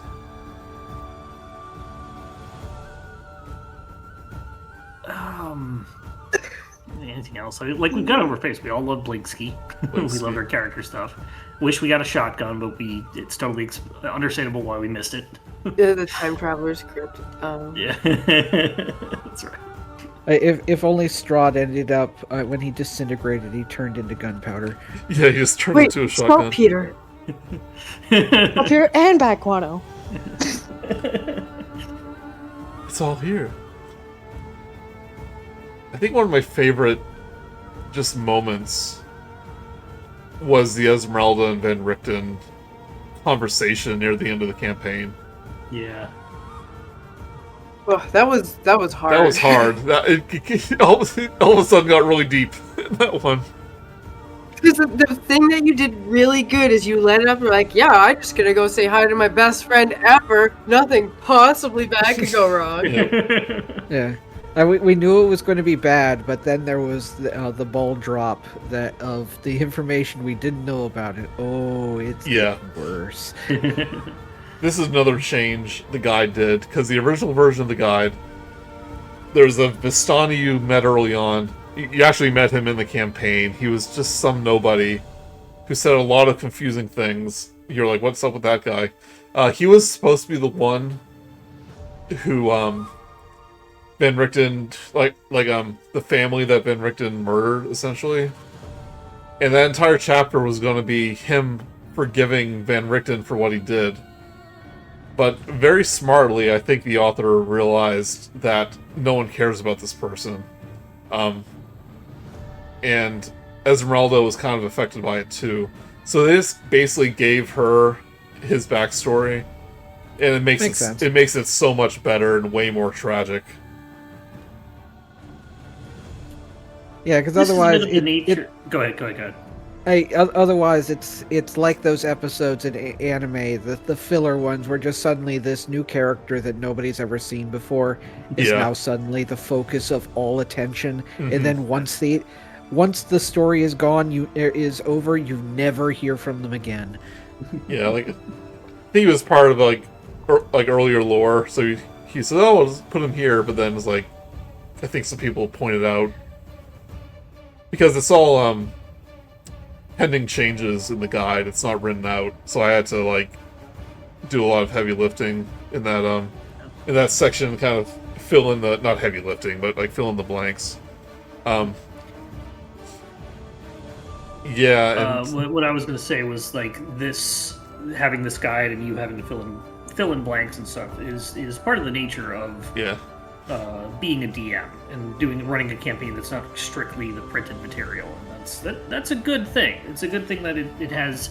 It's not good that it does it accidentally, but it's good that this is the kind of game that you can do that. If something's missing, you can figure out how to fill it in yourself and make it work. Yeah. So there was like one point, kind of nearish the middle part, where I just suddenly said, "Oh yeah, mine. This isn't my original name. It's not Devonair. It's Volokovich, not Volokovich. It's Radonovich." It was like, "Oh, okay." I was like, "That might be relevant later, I guess." So I had to make sure to introduce that early, so it's not like this total surprise when it came up later. Yeah, like because I think it, because it makes sense. Like, why would an army of undead not be Strahd? Like, it definitely was just like, yeah, she's gonna go kill the undead army that was definitely from Strahd. Like, because who else would do that? That'd be no good person would do that, and then it's the one person. Yeah, like I wish when I introduced Esmeralda, it was a little more consistent with what she became later, because like I don't think it was her intention to kill Strahd when I introduced her. She was like, "Oh, I'm here for another reason. I might as well kill a vampire." But it turns out that was her character growth. Yeah, but that was like her reason to be in Barovia was to kill Strahd. So I had to make sure, even if it was a little bit of a retcon from the actual narrative, I had to make sure that was pretty clear. Yeah, because I would believe that she also wouldn't just be like to a group of strangers like, oh, a super deep dark backstory. She's just like, no, I'm just that good, and so since I'm here, I might as well. Yeah. Really fit into like her show-offiness of a character, and that she just didn't want to overly talk about that history as soon as she met somebody. Yeah. Also makes sense. So it didn't feel like it was a retcon. It felt like that was just her covering up her real motivations because she had to play to appearances. And I also kind of messed up the tarot card reading a little bit because I didn't know I was supposed to be reading the actual book for parts of it. So I was just like keeping it really vague, and I was like, how are people supposed to know to go to the Abbey? And I realized, oh, I just skipped that part. That's kind of all the topics, but we never mentioned the Sun Sword. That was kind of cool. I brought up like it's cool Godfried lived in it. That's true. I like how when you get it, they just send a bunch of undead after you, so you can just decimate them. It's no problem. I mean, that's like in the newer Doom game, the 2016 one. It was like when you get the BFG. Yeah, it's like you get thrown down into an area that just has a whole bunch of zombies or whatever the minions are, and you just use it it's a tutorial to show you how to do it. So it's the same thing. And it's neat that depending on which ghost, because there's so many of them. So many ghosts. Which ghost affects the sword? Yeah, there's really only one choice, and that's Godfrey, really. But, like, because you can't really wait to ignite the Sun Sword or else Strahd is going to come after you again. And you probably wouldn't free Van Richten's kid until way later. You could have went to the Abbey, I guess. There's a ghost that lives there. St. Markovia. I could have gone back for the two kids. Hey kids, come with the sword. Would I be able to dual wield? Dual wield. Turns into a Darth Maul. I want to say I did like the forced temptation or the forced punishment of having us pick Strahd's victims for execution and destroying a building or location and stuff like that. That's a nice thing to throw you almost got rid of avoided all that, but then Grude said something like I forget what he said, but he's like, "Yeah, I want to give people hope by getting the Sun Sword," and then Strahd was like, I remember when I said it, and then like I could tell I did something that affected something. I was like, "Oh no!" Because Strahd asks, Strahd asks, like, "What is your business at the Amber Temple or whatever?" And he's like, "I'm gonna find a sword." I was like, You saved Minerva the trouble of saying something we weren't supposed to. Yeah, I mean, part of it was intentional. That's just because again, it's the whole idea of just trying to come at everything very logical and. Oh, I know what it was. He asked, like, "What was your purpose for raiding my castle and killing my brides?" And I think Grude said to give the people hope in the valley. I guess that was it. I guess Andor just came out, so it was all about fighting the fascist empire. This was like, give the people hope. And Strahd was like, that was the wrong answer. Oh, was it? I'm kind of glad that Arkundax suggested that, because I couldn't think of anybody else to suggest for that. I liked everybody too much. I didn't really have anybody I hated. And secondly, there was possibly a good chance that Vio would have volunteered himself. Basically to protect the rest of the party, because otherwise it's like, if you're not going to pick, then I will. We got That brings up something. Remember when we had to play games to see like which one of us would get hurt Oh with yeah, we Strahd? so annoyed him with that. Oh yeah. Oh, Which yeah. of There you was- was going to betray the other? None like- of us. There was something Oh. really Yes. interesting with Irina with that whole thing. Oh, Is that Mark, you want to tell everyone? Oh yeah, I was the one who picked VO on that first game. What? He was in character. The thoughts in this. I'm not doing this against Bud. It's the thoughts I in this know. is that he needs to. Arkundax's goal was to stop Strahd. VO had already volunteered like once or twice before to be the sacrifice, and so it's like Everyone picked just themselves pick except for Yep. Mark. He picked Buns. Yep. That's why I was very, very carefully gave you that ring as a secret ring that I could keep you alive with, and had the other thing that would, if you dropped to 0 points, that would just it's back alive to 1 HP. That's really funny. Yeah, so- because there was a specific point where Irina made sure to point out that somebody voted for VO, but then we kind of glazed over it. Yeah, it never really came up. We didn't want to. Yeah, we didn't want to like point out who it was that did it, kind of thing. Probably. Because Yes. then it's like, how can we trust you after this? Yeah. Yeah, so for the 3 choices, if you would have picked one of, like, yourself, essentially, Strahd would accept that as an answer, but he would find it incredibly cowardly. I guess not cowardly, since you're being brave, but he would find it kind of a pathetic answer that you would do that to yourself. A foolish thing. Why would you sacrifice yourself when you could kill anybody? And so he would do it, but It's not he would about also, heroicism. but you would also have to convince them that you wouldn't bring you back to life, because there are ways to do that. Since you had the feathers, he would know that you could potentially have a way to bring yourself back. So if he He also would have tried to turn one of us simply just to spite us, or to haha.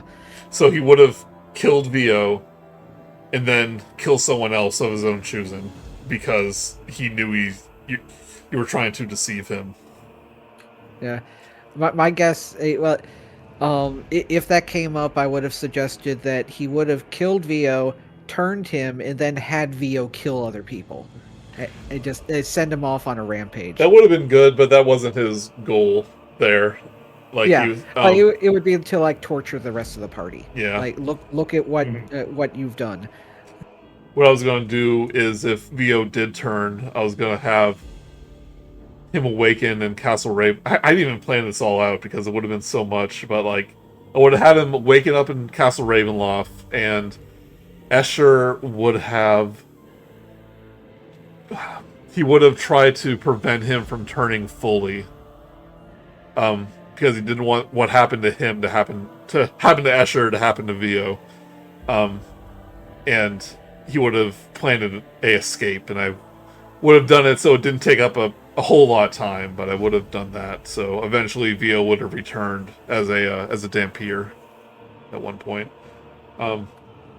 One thing I wish I didn't do is when he chose the location to sacrifice. The tower really wasn't the best choice. I mean, for you it was a good thing to suggest, but I think Strahd would have realized that that wasn't a very good sacrifice. It wouldn't have made his point across to anybody Yeah. but us. In the moment, I was like, yeah, they're using it as a hiding spot. I was like, yeah, but Tatooine is still too far remote for an effective demonstration. yeah, So let's blow up Alderaan. yeah, that's kind of what it was. And in the moment, I was like, I guess that works. But then I realized, no, he wouldn't think that at all. He wants somewhere that's actually close to them, like one of the inns or the taverns, things like that. But worked out. Because it also makes sense based off of he was literally farming despair.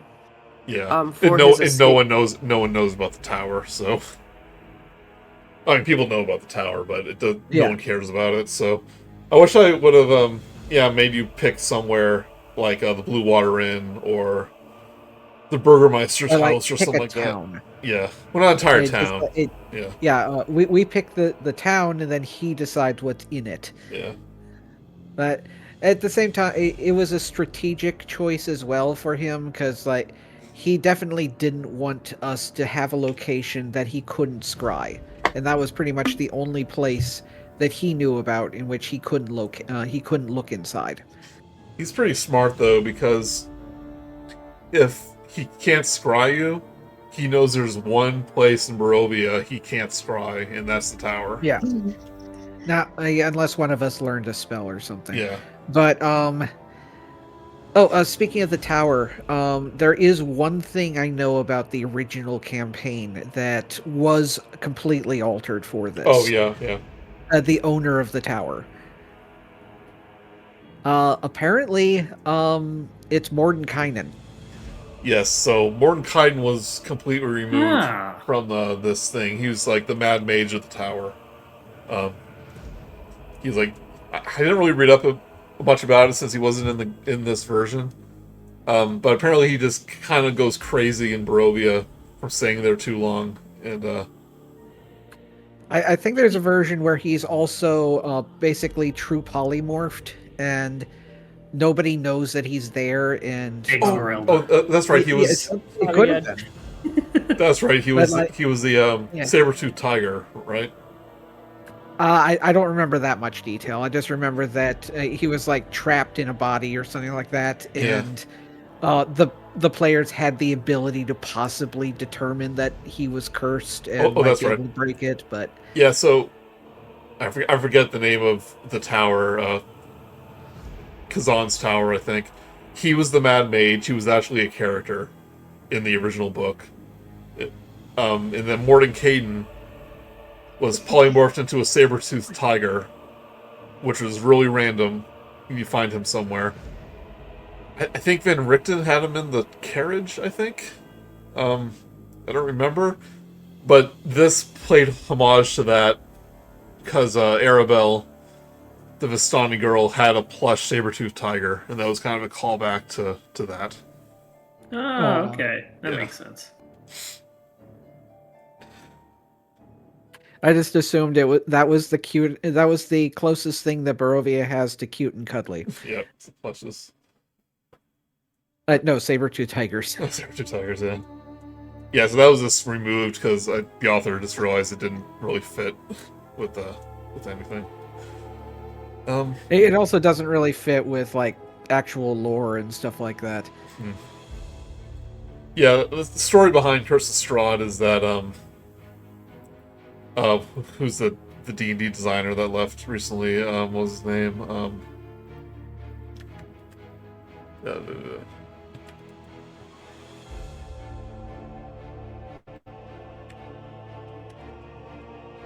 You remember, Mark, the guy who left Wizards of the Coast?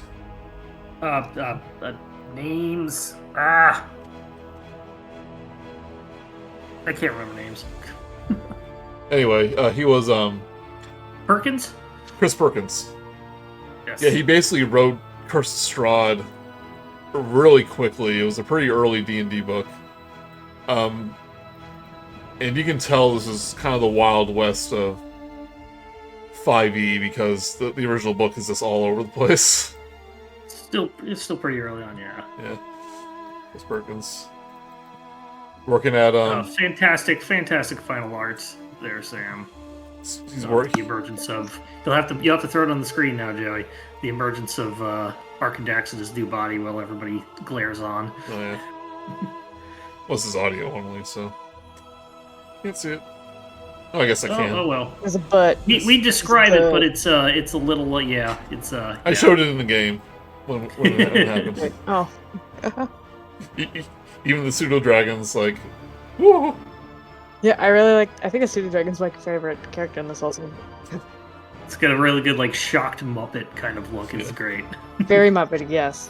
And Dee's kind of looks like a cat though, but I know. It's because it's trying to make it readable that size. yeah. Steph just said dad front teeth. Good thinking. For a second I was like, what's that little creature at the bottom? And that's your cannon.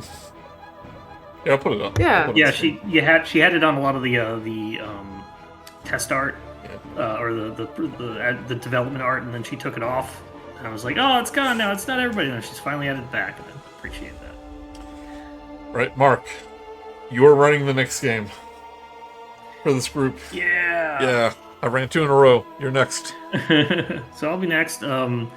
Personally, what I'm trying to do right now is set up the semi-West Marches drop in, drop out Daggerheart game, which is Critical Role's lighter RPG system. It's more narrative heavy, but it's I really want to run the Shadow Colossus meets the Wild West. So I'm working on getting that one set up. But if we want a dedicated one for this group, Yeah, there's some take a look wizards. around. There's some official adventures coming up. We'll look into that, but we're in no hurry to start another game with this group. So you're Everybody's free to jump into the Daggerheart game if they want. It's trying to do it. Just every level in that is going to be like a 2 to 3 game adventure, and it could just be whatever group is there. I'm already called for with the upcoming Humblewood game. yes, we already started that one. More coming up with that. Yeah, but for this group, it's still a ways off, so don't worry. Yeah. All right, thank you everyone, players and listeners, for joining us in Curse of Strahd. Thank you for running this whole thing, Joey. A good Joey. solid year and a quarter, year and a half, 2 years. 200 hours plus prep time. 2 years. It lasted a lot longer than I thought, and there were times where I was considering stopping it. We can be a bit of this group can be a bit of a slow paced, not like a slog or anything like that, but like it can be slow paced, which can add to time. Yeah, there was parts where it was like, I have so much more. I'm kind of getting. if it wasn't for those breaks you took, Sam and Steph, like the 2 or 3 months breaks near the end of the year, I probably would have got burnt out in this game. I'm happy to help then. Yeah. This is why you need to play games in person on these long campaigns, because one of your players is going to buy you a beer, or you don't drink, so you can get nachos and Mountain Dew and that's thank you for It wasn't really because it was so long. Like if I was getting burnt out, I would have just taken a break. The details. It was it was so much packed into it. There was so much. There was so much story, so much detail, so many characters. How many episodes did you play? Like So many. you played like 30 characters. It was a lot, yeah.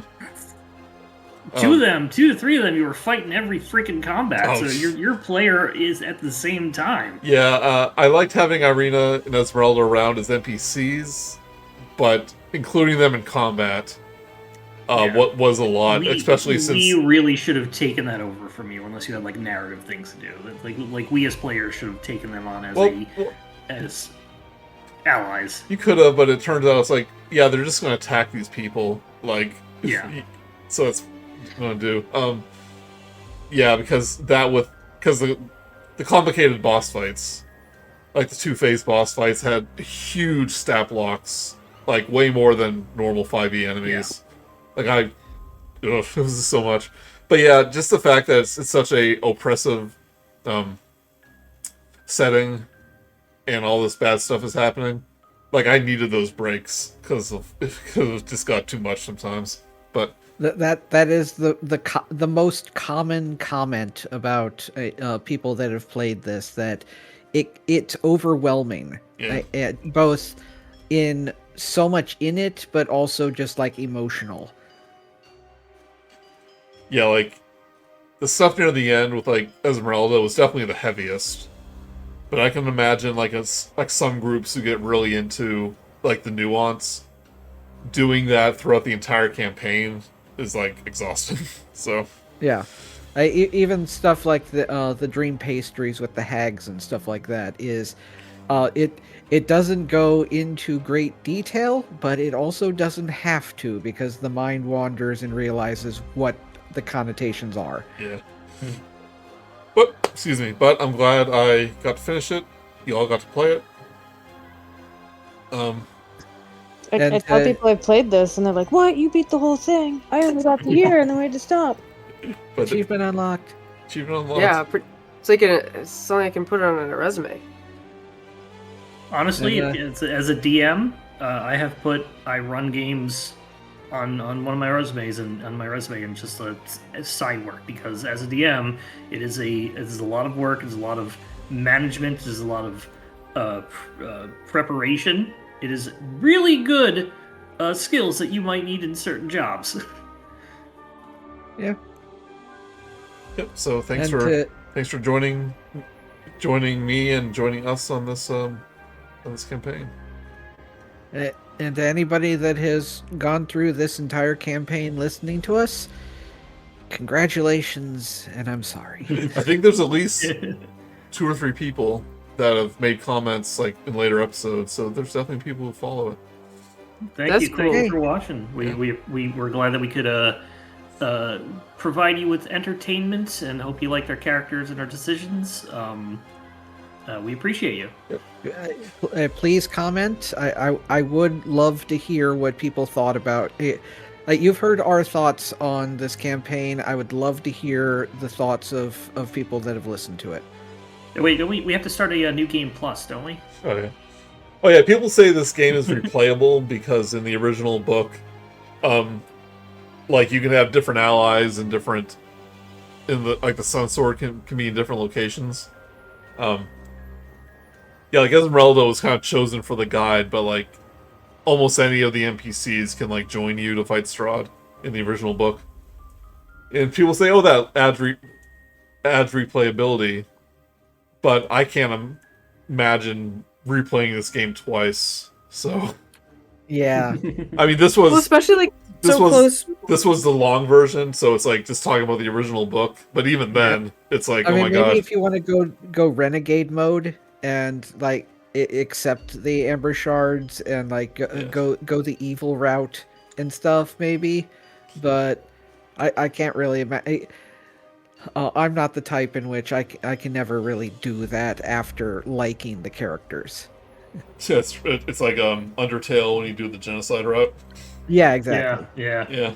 I mean, if this was like a 20 episode campaign, like if you ran it by the book, it's a lot shorter. Yeah, I can definitely see that.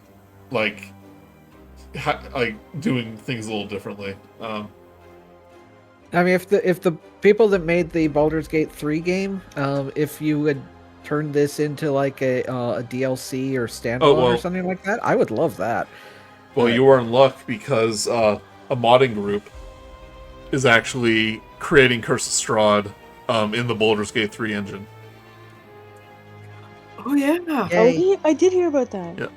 And the person you're listening to right now in the background, the music, is doing the music for that mod. Nice. Oh, that's sick. I never really got a chance to use any of that in the game, but yeah, he has a soundtrack out of the mods version of Strahd. Link in the description below. Yeah, I guess it falls under Creative Commons if they don't use the dialogue from the book, but it's kind of surprising to me that they're doing this. But yeah, they're making a mod that's Curse of Strahd within Baldur's Gate 3 engine. Look out for that. Look out for that. All right, I think that's it. Thank you, everyone. We did it. Thank you, Mark, Bun, Sam, and Steph, and all the listeners and Jess for being a part of this group too. Even though she wasn't able to join us for a lot of this game. And the man of the hour, Strahd von Zarovich. Strahd von DJ Strahdy.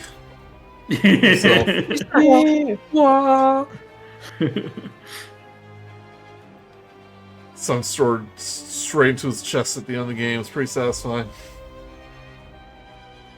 Then we all fell to the ground. The castle fell from the sky. Then we had a 4-hour epilogue. Alright, thank you everyone. Thank you for listening. See you next time. Later. Bye. Good night, everybody. Bye.